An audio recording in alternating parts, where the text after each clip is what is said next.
أعوذ بالله من الشيطان الرجيم بسم الله الرحمن الرحيم ونفخ في الصور فإذا هم من الأجداث إلى ربهم ينسلون قالوا يا ويلنا من بعثنا من مرقدنا هذا ما وعد الرحمن وصدق المرسلون إن كانت إلا صيحة واحدة فإذا هم جميع لدينا محضرون فاليوم لا تظلم نفس شيئا ولا تجزون إلا ما كنتم تعملون۔ پناہ پکڑتا ہوں میں اللہ کی شیطان مردود سے، اللہ کے نام سے شروع کرتا ہوں جو بےحد مہربان بار بار رحم کرنے والا ہے۔ اور جب سور پھونکا جائے گا پھر تبھی وہ قبروں میں سے اپنے پروردگار کی طرف نکل کھڑے ہوں گے۔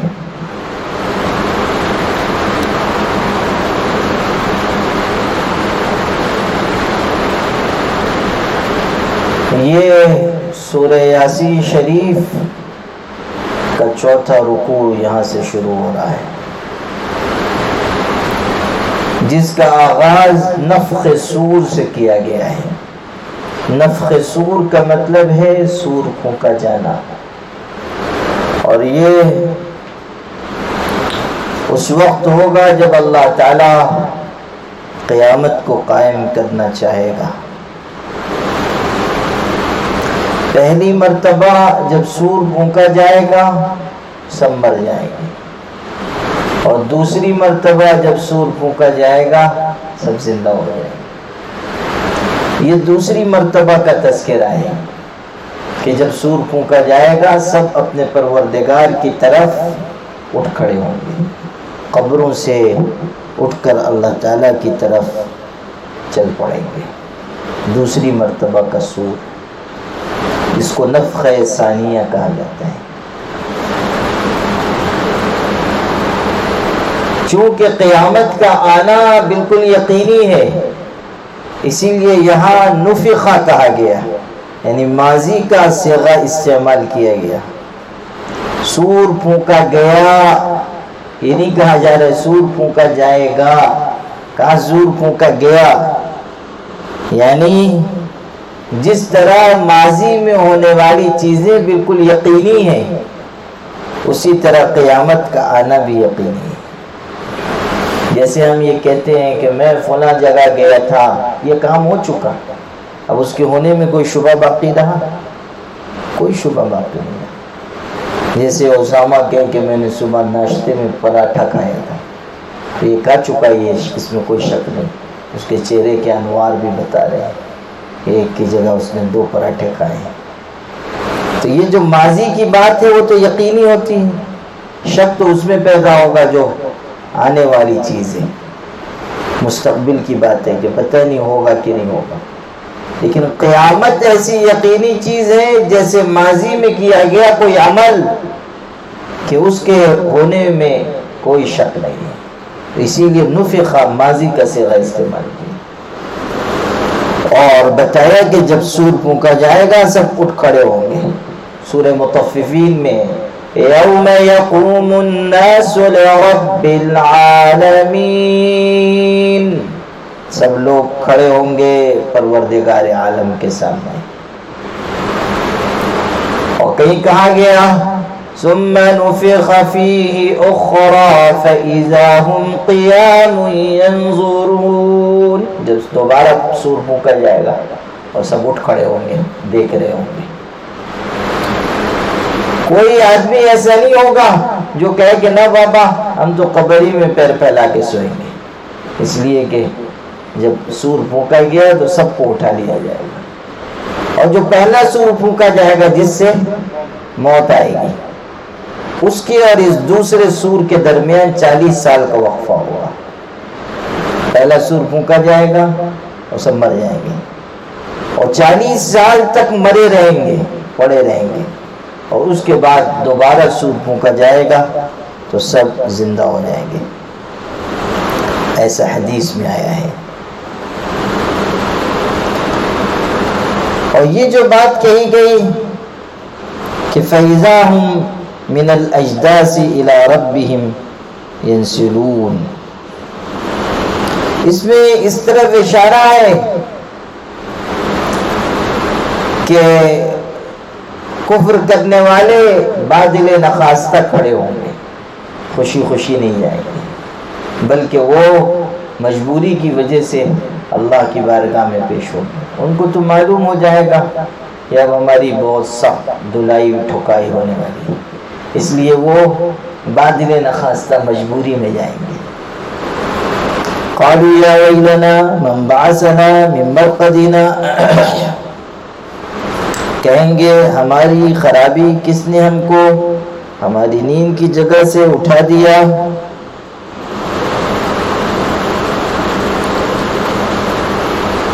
ایسا نہیں ہے کہ وہ آرام سے پڑے سو رہے ہوں گے، اس لیے کہ قبر میں بھی تو ان کو عذاب ہوگا.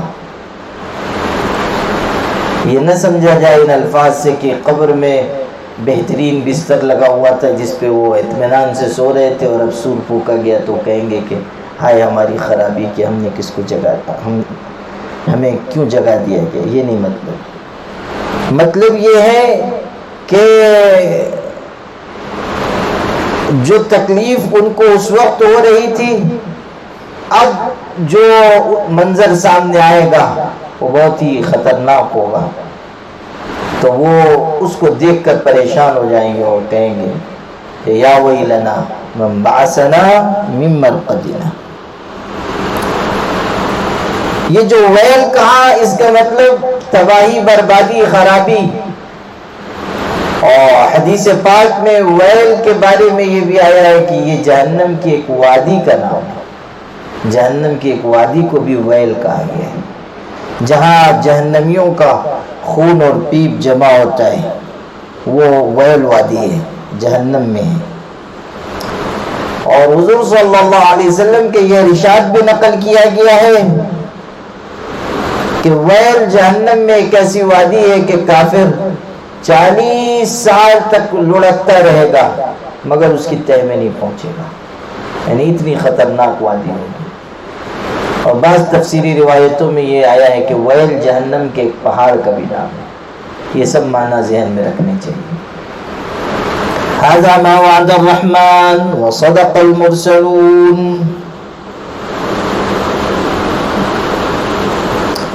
یہ وہ چیز ہے جس کا وعدہ رحمان نے کیا تھا اور پیغمبروں نے سچ کہا تھا. یعنی جب یہ کہیں گے کہ ہم کو ہماری نیند کی جگہ سے کس نے اٹھا دیا، تو اللہ تعالیٰ کی طرف سے جواب دیا جائے گا کہ یہی وہ چیز ہے جس کا وعدہ اللہ نے کیا تھا کہ دوبارہ اٹھائے جاؤ گے، اور پیغمبروں نے بتایا تھا کہ موت کے بعد زندگی ہے، اور پیغمبروں نے سچ کہا تھا. صدق المرسلون. پیغمبروں کی بات جھوٹی نہیں تھی. تم کہتے تھے کہ مر جائیں گے، کون زندہ کرے گا؟ تم کہتے تھے ہڈی ہو جائیں گے، مٹی ہو جائیں گے، تو کون اٹھائے گا؟ تم کہتے تھے کہ موت کے بعد زندگی نہیں. تم کہتے تھے کہ عیش مستی کر لو اس لیے کہ مر جائیں گے تو پھر دوبارہ کوئی زندگی نہیں. اب جو تم کو اٹھایا گیا ہے تو یہ وعدہ ہے وہی جو اللہ نے کیا تھا، اور سچائی ہے ان پیغمبروں کی بات کی جنہوں نے بتایا تھا کہ موت کے بعد دوبارہ اٹھایا جانا ہے. ان كانت الا صيحة واحدة فإذا هم جميع الذين محضرون. بس ایک چنگار ہوگی، پھر اسی دم ہمارے پاس پکڑے چلے آئیں گے. کوئی بھاگ نہیں سکے گا، کوئی چھپ نہیں سکے گا. کوئی سوچے کہ میں چٹان میں گھس جاؤں، کوئی سوچے کہ میں بنگلے میں روپوش ہو جاؤں، کوئی سوچے کہ میں کسی پہاڑ کی چوٹی پہ چلا جاؤں، کوئی یہ سوچے کہ میں پاتال میں گھس جاؤں، کوئی یہ خیال کرے کہ میں کسی غار اور کھو میں جا کر پناہ لے لوں. کوئی خیال کرے کہ اتنے سارے بندے ہیں دو چار غائب بھی ہو جائیں گے تو کوئی نظر نہیں آئیں گے، ایسا نہیں ہوگا۔ کہا گیا کہ سب کے سب پکڑے ہوئے ہمارے پاس لائے جائیں گے، فَإِذَا هُمْ جَمِيعٌ لَدَيْنَا مُحْضَرُونَ، کوئی بھی باقی نہیں بچے گا، اور کوئی نہ چھپ سکے گا اور نہ کوئی بچ سکے گا۔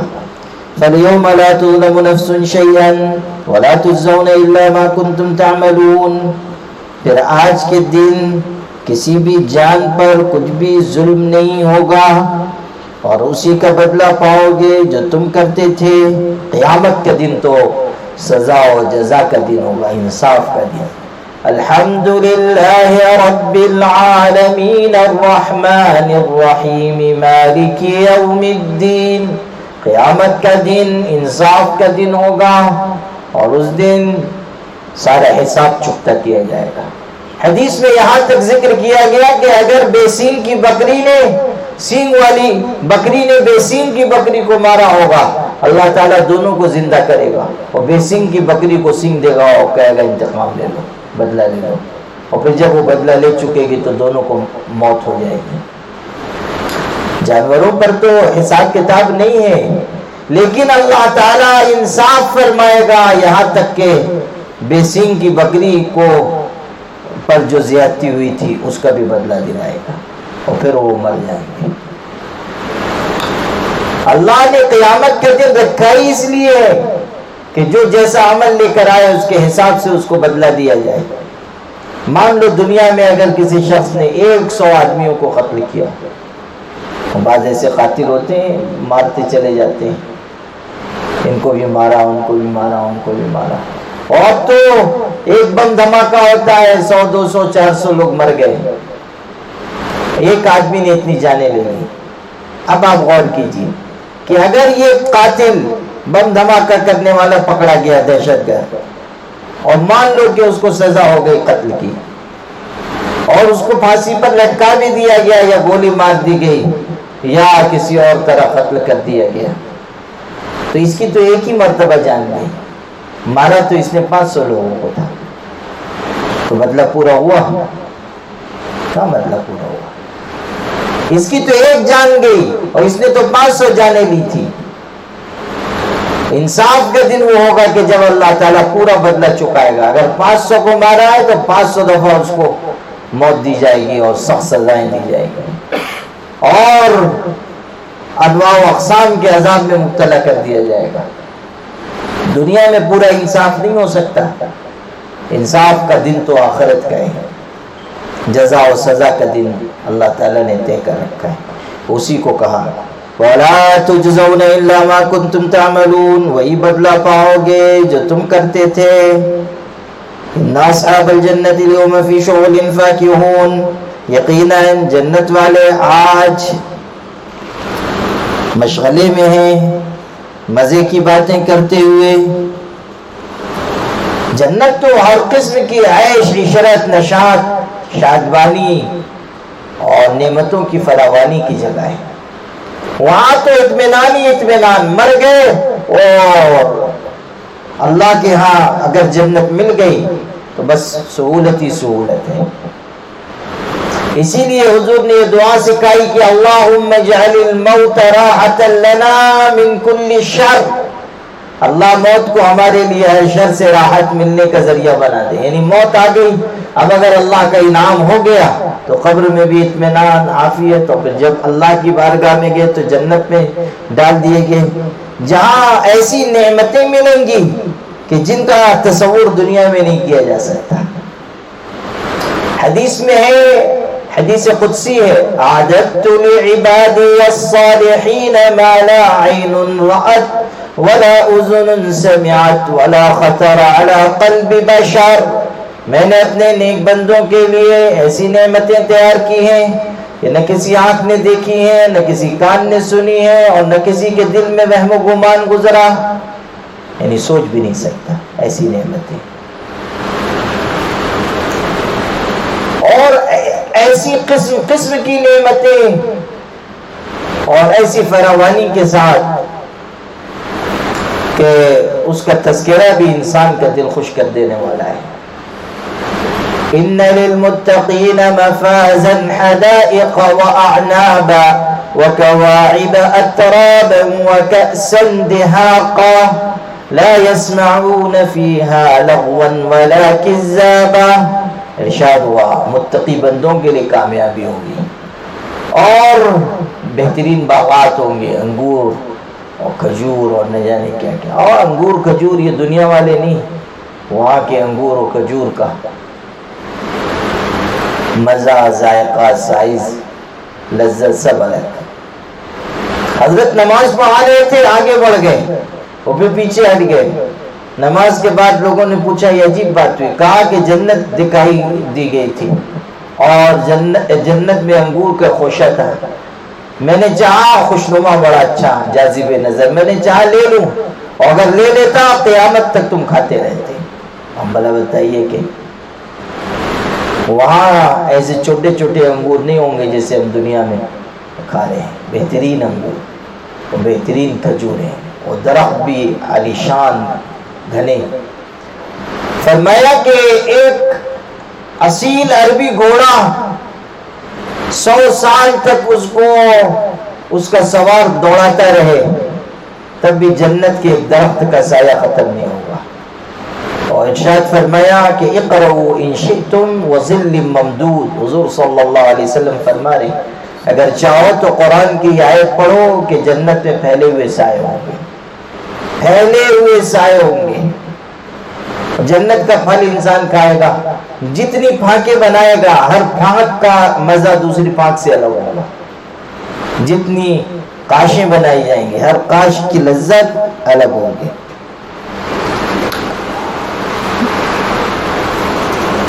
تو یہ مشغلے میں ہوں گے خوب باتیں کرتے ہوئے. ہم وازواجہم فی ظلال علی الارائک متکئون. وہ اور ان کی بیویاں سایوں میں تختوں پر تکیہ لگائے بیٹھے ہوئے ہوں گے، مسہری پہ بیٹھے ہوئے ہیں اور تکیے گاؤ تکیے لگے ہوئے ہیں اور اطمینان سے تشریف فرمائے. کوئی کرنے کا کام تو ہوگا نہیں، دکان کھولنی ہے، نہ کارخانہ چلانا ہے اور نہ کوئی اور کام ہے، بس اطمینان سے آرام کرنا ہے. مومن کو چاہیے کہ وہ آخرت کی ایسی تیاری کرے کہ جو مشکل پریشانی دنیا میں آئے اس کو جھیل جائے کہ ہمیں اطمینان اور راحت تو جنت میں ملنے والی ہے، مزے تو سارے وہاں ہونے والے ہیں. مفتی عزیز الرحمان رحمۃ اللہ علیہ جو دارالعلوم دیوبند کے سب سے پہلے مفتی تھے، وہ بہت بڑے شخص تھے. ان کو ان کے کسی شاگرد نے دیکھا جو مسجدی میں رہتا تھا، وہ بھی مسجد کے حجرے میں آرام کرتے تھے. دیکھا کہ ہمیشہ پیر سکوڑ کر وہ سوتے ہیں، کبھی پیر پھیلا کر سوتے ہوئے ان کو نہیں دیکھا. وہ 2-4 دفعہ دیکھا تو سمجھا کہ شاید کسی وجہ سے پیر سمیٹا ہو، لیکن ہمیشہ دیکھا تو ایک دن سوال کر لیا کہ حضرت یہ عجیب بات ہے، آپ ہمیشہ پیر جو ہے سمیٹ کر سوتے ہیں، دونوں گھٹنے جو ہیں وہ پیٹ کے پاس لے آتے ہیں اور آپ پیر پھیلا کر سوئیں گے اطمینان ہوگا. اور مفتی عزیز الرحمان نے کہا کہ میاں پیر پھیلا کر سونے کی جگہ تو قبر ہے، یعنی وہاں کی تیاری رکھنی چاہیے کہ اطمینان سے انسان وہاں آرام پائے. تو جنت میں بہترین نعمتیں انسان کو حاصل ہوں گی اور وہ اور ان کی بیویاں مسہریوں پر سائے میں، سایہ بھی بہترین ہوگا. میں نے ذکر کیا ایسا سایہ کہ جس میں ٹھنڈک بھی اور فرحت بھی اور لذت بھی.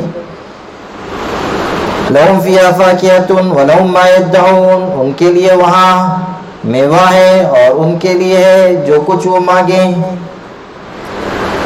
جو طلب کریں گے ملے گا. اور بہترین قسم کے میوہ جات جیسا کہ سورہ بقرہ میں پھلوں کے بارے میں كلما رزقوا منها من ثمرة رزقا قالوا هذا الذي رزقنا من قبل وأتوا به متشابها.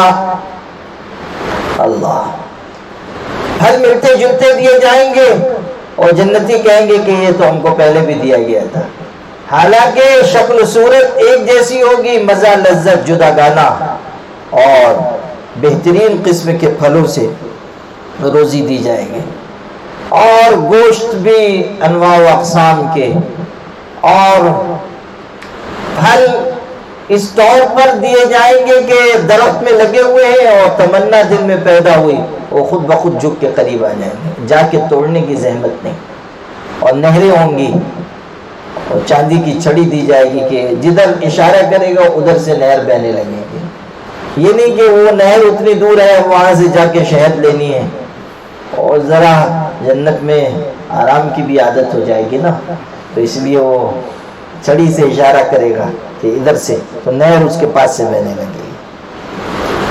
اس کا تذکرہ قرآن میں یفجرونها تفجیرا، سورہ دہر میں 29ویں پارے میں، وہ جدھر چاہیں گے ادھر بہائیں گے نہروں کو۔ اور سورہ محمد میں 26ویں پارے میں نہروں کا تذکرہ ہے، فیہا انہار من ماء غیر آسن، ایسا تازہ خوشگوار صاف شفاف پانی جو کبھی خراب نہ ہو، اس کی نہریں ہوں گی۔ وانہار من عسل مصفی، بہترین خالص شہد، یہ ملاوٹی نہیں جس میں مکھی مار مار کے لوگ لے کے آتے ہیں، وہ ملاوٹ کی شہد تیار کر لیتے ہیں، اوپر سے 10-20 مکھی مار کے اس میں ڈال دیتے ہیں اور بتاتے ہیں کہ بالکل اصلی شہد ہے۔ اور ہمارے ساتھی بھی خوب قیمتی شہد سمجھ کے اس کو مہنگے دام میں خریدتے ہیں اور بڑے عقیدت سے لاتے ہیں، حضرت بڑا خالص شہد ہے، اور بعد میں پتہ چلتا ہے کہ یہ نقلی کا بھی نقلی شہد ہے۔ وہ صرف مری ہوئی مکھیاں دیکھ کے خیال کرتے ہیں کہ یہ اصلی شہد ہے، کہاں خالص بہترین صاف کیا ہوا شہد، لا الہ الا اللہ۔ وفیہا انہار من ماء غیر آسن، پانی کی نہریں، شہد کی نہریں، دودھ کی نہریں، من لبن لم یتغیر طعمہ، دودھ کی نہر جس کا ذائقہ خراب نہیں ہوگا۔ ایسا نہیں ہے کہ بہت دن سے نہر بہہ رہی ہے تو خراب ہو گئی، ہاں نہیں تو کہیں گے کہ بہت زمانے سے بہہ رہی ہے تو یہ سب پرانی ہو گئی۔ وہ غالب تھا نا، اس نے کہا ایسی جنت کو لے کر کیا کرے غالب جس میں لاکھوں برس کی حوریں ہوں۔ یہ بیچارہ بیٹھ کے عمر گن رہا ہے کہ یہ تو حوریں بہت پرانی ہو گئی ہیں، ایسی جنت کو لے کر کیا کرے غالب جس میں لاکھوں برس کی حوریں ہوں، یعنی یہ تو بالکل بوڑھی ہو گئی ہیں۔ تو یہ طرح طرح کی بات اس کو سوچتی رہتی تھی، اور تو کچھ کام نہیں تھا، وہ شراب کے خون چڑھاتا تھا اور طرح طرح کے خیال دماغ میں کل بلاتے رہتے تھے۔ اور غالب بھی عجیب تھا، شاعر تو بہت بڑا تھا، اس میں کوئی شبہ نہیں، اور کمال اس میں خوب تھا۔ وہ خط لکھتا تھا کہ جادو کرتا تھا، بہترین خطوط لکھ کے، اور زبان پہ کیسی دسترس اور کمال حاصل تھا، کیسی گرفت تھی، فارسی میں بھی اور اردو میں بھی۔ اور بعض شعر تو اس نے ایسے کہے ہیں کہ اس کو سمجھنے کے لیے بھی عقل درکار ہوتی ہے۔ یہ جو آج کل بہت پڑھے لکھے اپنے آپ کو بتاتے ہیں، غالب کا دو شعر ان کے سامنے پڑھ دیجئے ان کی ناف ٹل جائے گی کہ من مانا بتائیے اس کا۔ دشن غمزہ جا ستا ناو کے ناز بے پناہ، دشن غمزہ جا ستا ناو کے ناز بے پناہ، اس کا عکس رخ ہی صحیح اس کے سامنے آئے کیوں۔ اب پوچھئے کسی سے اس کا مطلب کیا ہے، 4 دن تک فیروز اللغات لے کے گھومتا رہے گا۔ دشن غمزہ جا ستا ناو کے ناز بے پناہ، اس کا عکس رخ ہی صحیح اس کے سامنے آئے کیوں، لا الہ الا اللہ۔ بہت مشکل شعر بھی اس نے کہے، اور چونکہ تھوڑا صراط مستقیم سے ہٹا ہوا تھا اس لیے، اور شاید تو اپنی پرواز کی بلندی میں کہاں سے کہاں پہنچ جاتا ہے۔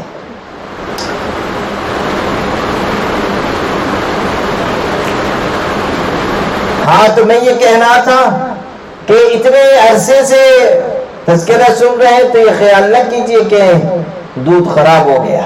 من لبن لم يتغیر طعمہ وانہار من خمر لذت للشاربین، اور کہا کہ شراب کی نہریں ہوں گی، شراب طہور کی۔ وہ شراب دنیا والی نہیں کہ آدمی لال پری کی ایک بوتل پی لے تو سمجھے کہ میں منموہن سنگھ کا بھی دادا ہوں، اور یہ خیال کرے کہ مودی جی تو ہمارے ہاں نوکری کرتے ہیں۔ یہ ٹھیک نہیں ہے۔ یہ شراب تو بڑی بدتمیز قسم کی ہے اور خراب ہے اور نجیس ہے اور ناپاک ہے اور اس میں نشہ ہے. آدمی پی لیتا ہے ہوش و حواس سے بیگانہ ہو جاتے ہیں.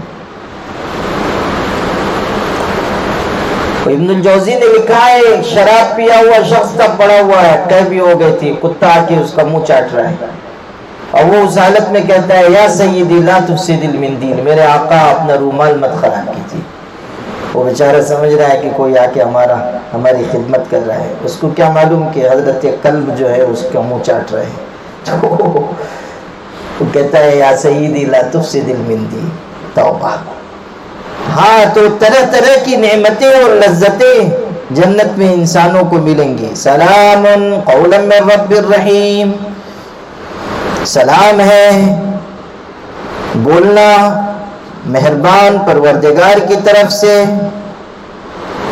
حضرت جابر رضی اللہ تعالیٰ سے نقل کیا گیا کہ حضور صلی اللہ علیہ وسلم نے ارشاد فرمایا اہل جنت نعمتوں میں ہوں گے کہ اتنے میں ایک نور ظاہر ہوگا اور سب متوجہ ہو جائیں گے اور پھر اللہ تعالیٰ اپنا جلوہ ظاہر فرمائے گا اور اہل جنت کو اللہ تعالیٰ دیکھے گا اور اہل جنت اللہ تعالیٰ کا دیدار کریں گے. اور وہ ایسی لذیذ چیز ہوگی کہ جنت والے کسی چیز کی طرف آنکھوں کے کنارے سے بھی نہیں دیکھیں گے, یعنی پوری طرح اللہ پاک کی طرف متوجہ ہوں گے. اور اللہ تعالیٰ جب تجلی فرمائے گا تو کہے گا جنت والوں سے کہ السلام علیکم, تم پر سلامتی ہو. یہی جو سلام کیا جائے گا اسی کو کہا سلام قولا من رب الرحیم, کہ اللہ تعالیٰ کی طرف سے ان کو سلام کہا جائے گا. حدیث کا آخری ٹکڑا یہ ہے کہ وہ اللہ کو دیکھتے رہیں گے اور اللہ تعالیٰ ان کو دیکھتا رہے گا. پھر اللہ تعالیٰ اپنی تجلی ہٹا لے گا لیکن اس کا نور اور برکت گھروں میں اور جنت میں باقی رہے گی. جنت کو دار السلام بھی کہا گیا. واللہ یدعو الی دار السلام, اللہ تعالیٰ سلام کے گھر کی طرف بلاتا ہے. سلامتی کا گھر, سلامتی کا گھر جنت کو اسی لیے کہا گیا کہ وہاں سلام ہی سلام ہوگا. اہل جنت بھی ملیں گے تو سلام کریں گے. تحیتہم یوم یلقونہ سلام, آپس میں ملیں گے تو ان کا سلام السلام علیکم ہوگا. یہ بھی کہ جب ان کے پاس فرشتے آئیں گے تو کہیں گے السلام علیکم. والملائکۃ یدخلون علیہم من کل باب سلام علیکم بما صبرتم فنعم عقبی الدار. اور پھر اللہ بھی ان کو سلام کرے گا سلام قولا من رب الرحیم. پیچھے جو نعمتیں ذکر کی گئی تھیں وہ مادی نعمتیں تھیں, مسیریوں پہ بیٹھے ہوئے ہیں, نعمتوں میں میوے مل رہے ہیں, جو چیز کھانا پینا چاہتے ہیں منگا رہے ہیں. لیکن یہ نعمت جو آخر میں بیان ہوئی ان سب نعمتوں سے بڑی ہے اور یہ روحانی نعمت ہے کہ محبت کرنے والے اپنے محبوب کو دیکھیں گے.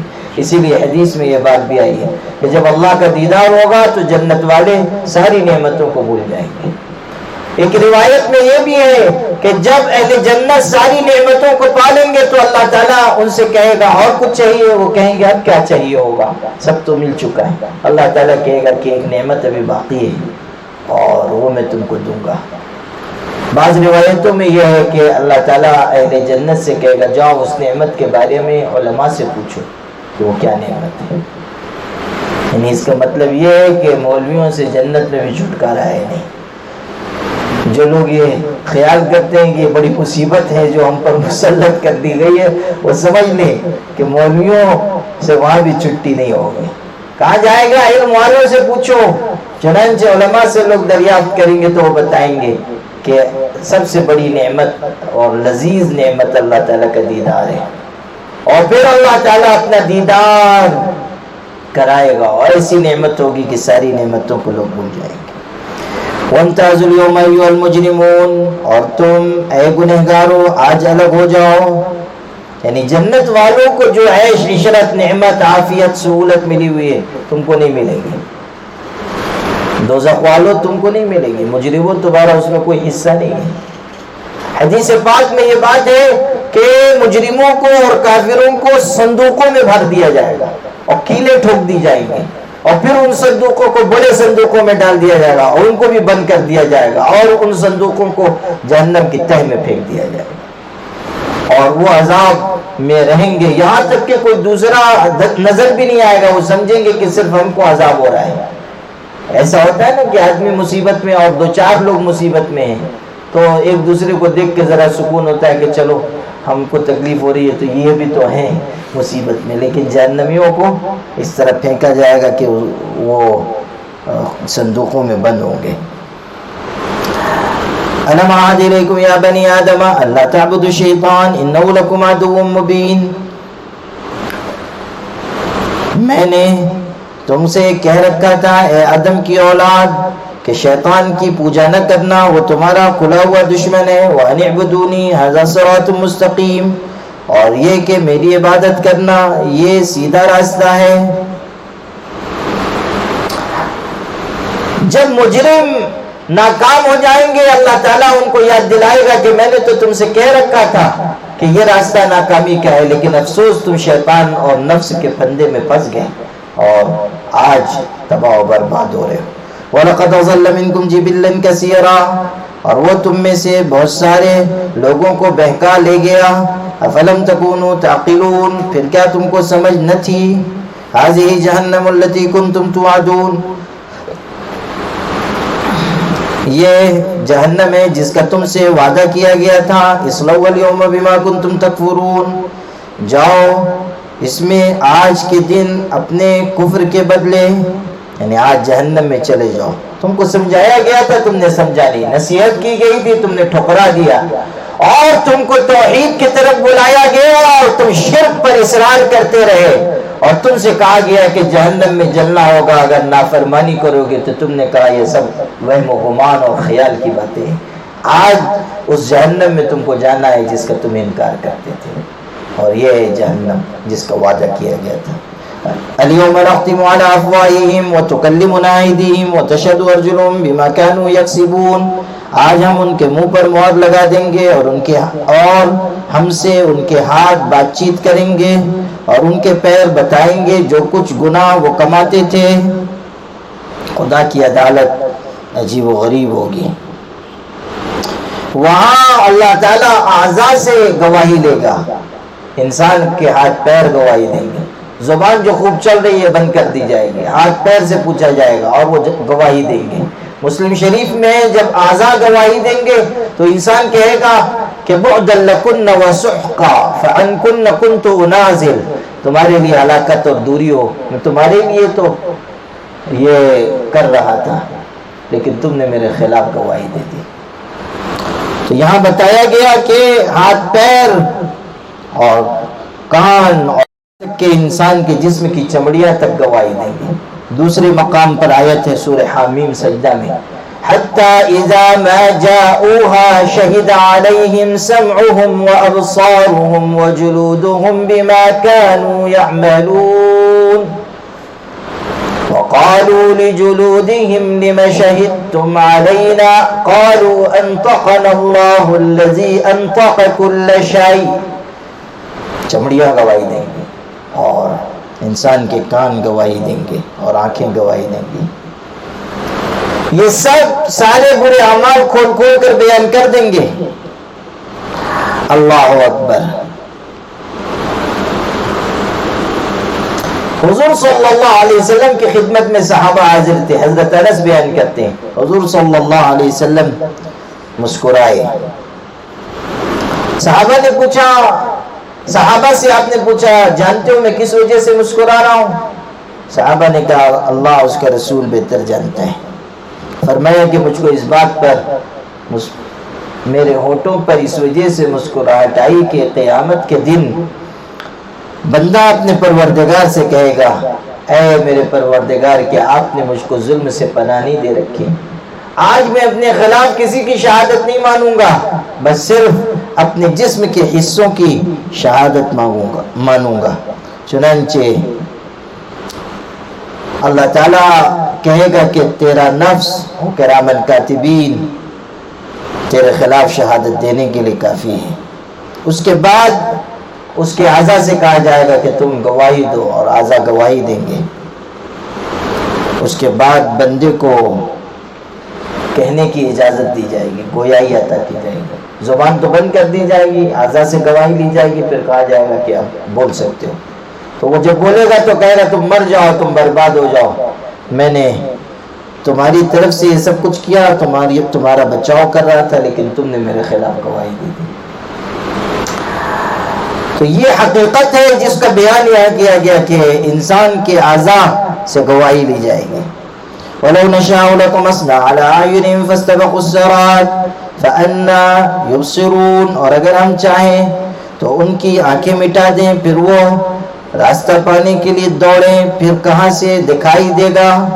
وَلَوْ نَشَاءُ لَمَسَخْنَاهُمْ عَلَىٰ مَكَانَتِهِمْ فَمَا اسْتَطَاعُوا مُضِيًّا وَلَا يَرْجِعُونَ، اور اگر ہم چاہیں تو ان کی جگہ پر صورت مس کر دیں، پھر نہ وہ آگے چل سکیں اور نہ پیچھے پلٹ سکیں۔ جیسے انسانوں نے اللہ تعالیٰ کی آیتوں کی طرف سے آنکھیں بند کر لیے اور اللہ تعالیٰ کی آیتوں کو، اس کے احکامات کو ٹھکرا دیا ہے، اللہ تعالیٰ اگر چاہے تو اس کے بدلے میں ان کی آنکھوں کی روشنی، قوت بینائی واپس لے لے، بینائی کی طاقت واپس لے لے اور ان کو کوئی چیز سجائی نہ دے۔